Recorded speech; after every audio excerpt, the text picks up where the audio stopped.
Спецназ разведки пошел в атаку, армия подняла авиацию, раненые и погибшие, главные позиции группировки уничтожены. Чрезвычайное происшествие в резиденции президента. Подозреваемый в покушении человек, считавшийся пропавшим без вести. Силовики открыли огонь на поражение, заявление из столицы. Последний шанс. Новая дата переговоров между Ираном и США перед возможной атакой. Лидер страны готовится к собственной гибели. Названы преемники. Военный трибунал для украинцев-предателей. Зеленский обвиняет Москву в ударе по Западу и спецоперации ФСБ в глубоком тылу страны. Непосильная мечта. В Германии боятся заводить детей, что принуждает немцев отказываться от продолжения рода. Результаты опросов. Россия объявила срочную эвакуацию, захват позиции армии на фронте и возможное окружение, а еще об уникальном предложении 1,5 миллиона за переезд из города в село. Власти устроили акцию. Об этом и не только. Досмотрите. Друзья, всем привет, это «Время Прядко». Коротко, четко и по делу о том, о чем говорят в мире. Мне будет очень приятно, если во время просмотра вы поставите лайк и подпишитесь, а я начинаю. В России заговорили о победе. Победа будет за нами. В этом уверены российские дипломаты. Огромный баннер с такой надписью на фоне российского триколора был развернут в чужой стране в преддверии 4-й годовщины начала большой войны в Украине. Его повесили в Сеуле на здании посольства РФ в Южной Корее. Об этом сообщают южнокорейские СМИ. В Министерстве иностранных дел Кореи возмутились подобным событием и через дипломатические каналы потребовали, чтобы россияне немедленно сняли баннер. Цитирую. МИД отметила, что вторжение России в Украину является явным нарушением Устава ООН и международного права и выразил обеспокоенность, что баннер может вызвать ненужные недопонимания и напряженность. Однако Россия отказалась выполнить требования корейской стороны. Сообщается, что российская сторона выслушала объяснения правительства, но конкретных действий не предприняла. Баннер снимут после праздников, уточнили в российском диппредставительстве. Там говорят, что его вывесили в честь празднования Дня дипломата и Дня защитника Отечества. Кроме того, отметили, что по техническим причинам растяжка не предназначена для длительной эксплуатации. Размещение баннеров, растяжек и других материалов на территории дипмиссии является обычной практикой. Об этом заявили в посольстве России в Республике Корея. Позиции армии России захвачены. Украина заявляет о прорыве на фронте, в частности на Александровском направлении. ВСУ говорят об освобождении территории от ВС РФ, однако признают, ситуация динамичная. Армия России не отступает. Далее цитата из заявления десантно-штурмовых войск Украины. В целом ситуацию можно охарактеризовать как очень динамичную. Враг цепляется за каждый метр захваченной территории, используя все имеющиеся ресурсы, как человеческие, так и технические. Но несмотря на его яростное сопротивление, подразделения группировки выполняют поставленные задачи и шаг за шагом освобождают родную землю. Украина количественно уступает России по людям и технике почти по всей линии фронта, и западные военные источники считают, что для перелома ей нужно как минимум еще 250 000 солдат. Об этом пишет Нью-Йорк Таймс. Россия уже приблизилась к ключевым городам пояса крепости на востоке, расширяет контроль в Донецкой и Запорожской областях, говорится в публикации, где также напоминают недавнее заявление бывшего британского премьера Джонсона, что пора Лондону отправить войска в Украину уже сейчас, а не дожидаться окончания боевых действий. Это станет сигналом для Москвы. Цитирую. Правительство уже согласилось направить около 7 тысяч солдат в Украину для обеспечения гарантий безопасности, возможного прекращения огня. Однако высокопоставленный военный источник НАТО оценивает, что для победы или серьезного перелома в войне Украине потребуется как минимум 250 тысяч дополнительных военнослужащих и значительно более мощное вооружение. В то же время для украинских военных непростая ситуация на других участках фронта. Армия РФ усилила давление на Славянском и Краматорском направлениях. Кроме того, существует угроза окружения сил ВСУ в Харьковской области. Вот что говорят официальные лица о ситуации в Волчанске. Большая часть Волчанска сейчас – это руины. Это объективно, и большая часть руин находится под контролем российских сил. Вопреки тому, что на юге города сохраняется украинское присутствие, враг пытается его ликвидировать. С помощью фланговых атак пытается зайти на волчанские хутора, окружить украинские войска на юге города. Чрезвычайное происшествие в резиденции президента, прорыв на территорию и план по ликвидации, открыт огонь. Новое возможное покушение на Трампа – топ-тема в американских СМИ. 21-летний Остин Такер Мартин из Северной Каролины прорвался во внутренний периметр резиденции Трампа Мар-а-Лаго с дробовиком и канистрой бензина. Мужчина проигнорировал требования секретной службы бросить оружие. Силовики стреляли на поражение. Правоохранители не пострадали, а Трамп в этот момент находился в Вашингтоне.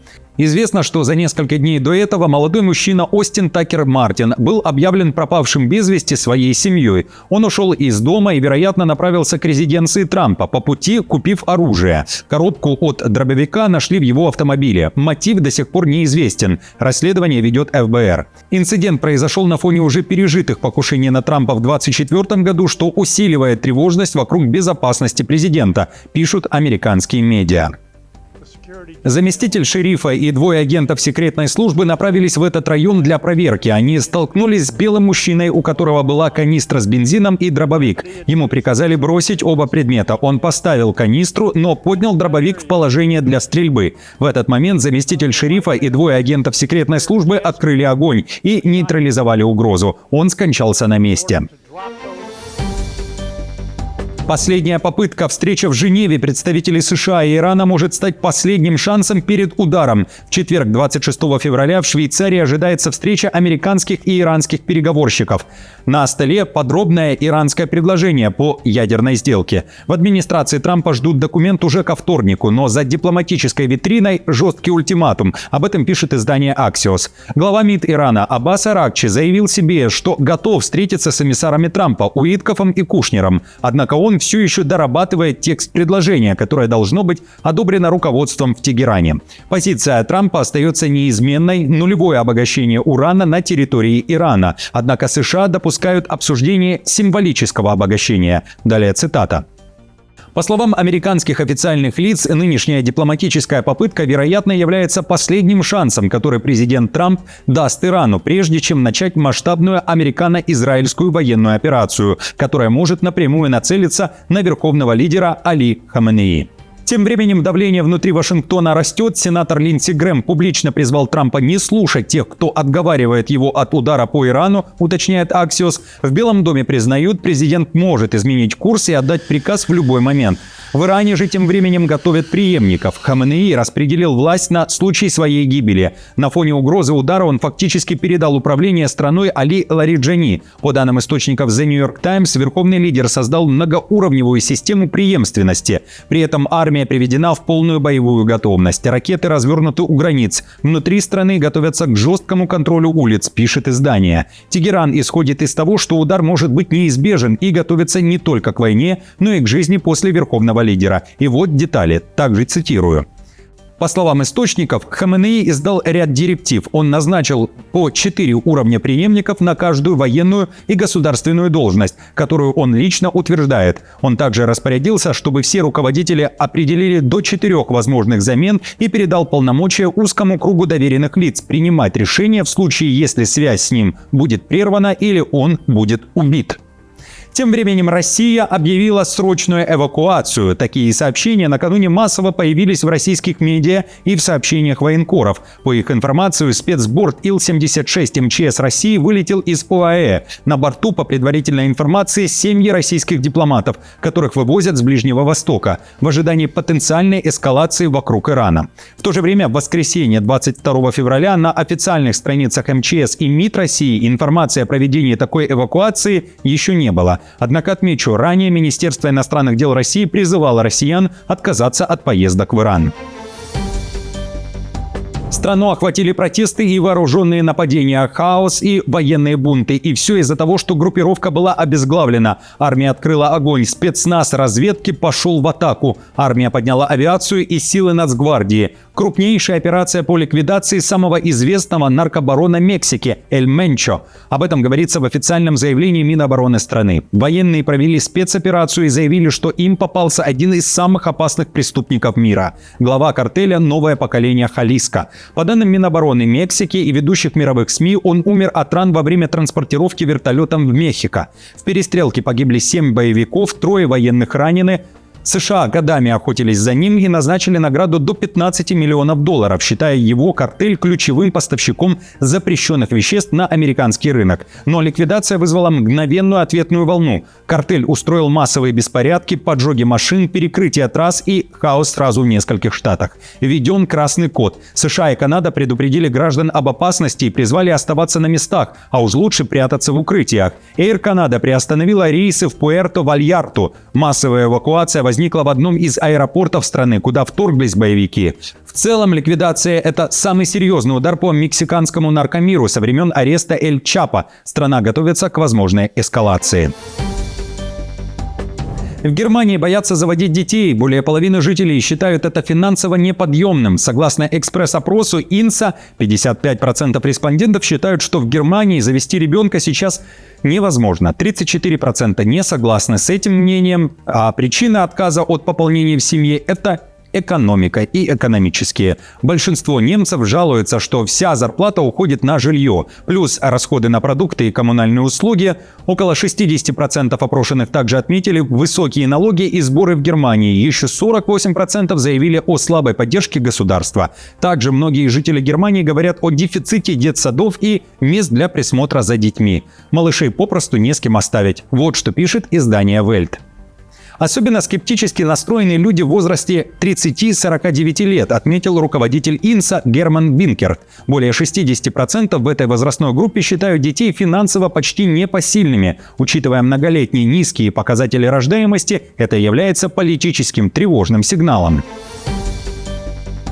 Украина потеряла 150 тысяч человек за 4 года войны. Столько украинцев, по данным Rockwool Foundation Берлин, погибло в результате боевых действий. Также в исследовании говорится, что трудоспособное население на подконтрольных Киеву территориях сократилось на четверть. 3 миллиона уехали за границу, 500 тысяч мобилизованы. При этом экономическая активность сместилась на запад, а сектор трудоустройства в прифронтовых зонах почти рухнули. Но, несмотря ни на что, украинский рынок труда выдержал потрясение войной. Спустя 4 года после начала полномасштабной войны уровень безработицы, который после 24 февраля 2022 года подскочил выше 20%, сейчас упал до 11%, почти до довоенного уровня, отмечают аналитики.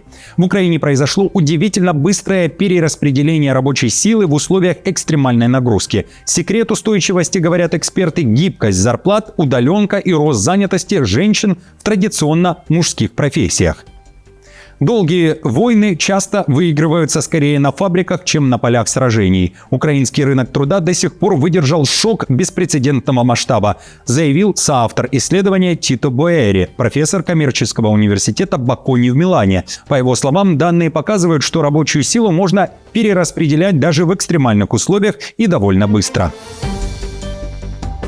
В Украине призвали создать военный трибунал. С таким предложением на фоне теракта во Львове выступил экс-министр обороны Украины Гриценко. Он призвал создать ускоренный режим наказания для тех, кто, по его словам, подрывает оборону, организует теракты, передает секреты противнику, помогает наносить удары по инфраструктуре и разворовывает армию. Как сообщает украинская полиция, подозреваемая в совершении теракта задержана. Это жительница Ровенской области. По данным следствия, она по указанию куратора изготовила взрывные устройства и самостоятельно установила их в определенных местах. Исполнительнице теракта обещали 60 тысяч гривен, то есть менее $1500, сообщил, ссылаясь на источники в правоохранительных органах, закарпатский депутат Глагола. Фактически же ей перечислили только средства на приобретение компонентов для взрывчатки. Женщине грозит пожизненное заключение. Напомню, жертвой теракта в центре Львова стала полицейская. 25 человек получили ранения. Состояние двоих пострадавших крайне тяжелое, сообщает во Львовской мэрии. Зеленский заявил, что за терактом стоит Россия. Украинское следствие уточняет, что это ФСБ. Мэр Львова сделал такое заявление.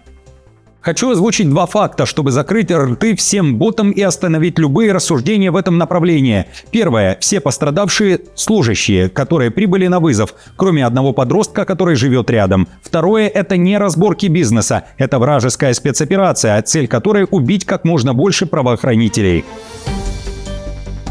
Однозначный отказ Трампу. Премьер-министр Гренландии Нильсен отверг идею президента США об отправке на остров плавучего госпиталя. «Мы говорим нет, спасибо». написал Нильсон в Фейсбуке. По его словам, Гренландия не нуждается в медицинской поддержке Вашингтона. Гренландия всегда открыта к диалогу и сотрудничеству, в частности с Америкой, заявил премьер островного государства и призвал Трампа вести разговор напрямую, а не просто писать впустую в соцсетях.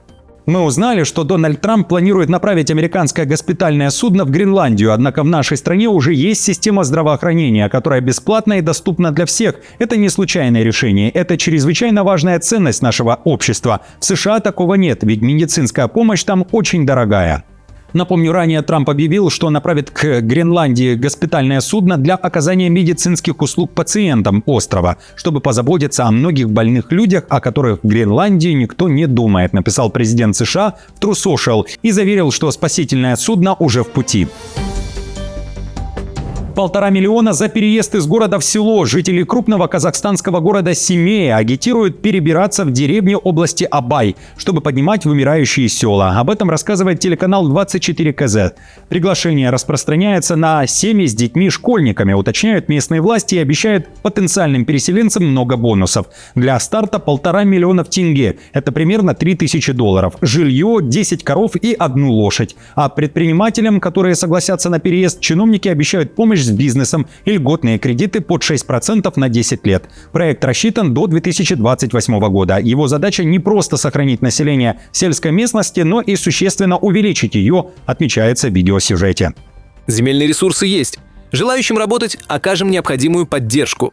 В прошлом году к нам переехали 2 семьи. Это стало событием, ведь за последние 10 лет новых жителей не было. Друзья, теперь буду признателен за вашу поддержку. Мне приятно, а вам, вероятно, не сложно. Если можете, поставьте лайк, оставьте комментарий. Хороших новостей, дня и настроения. И до встречи уже завтра.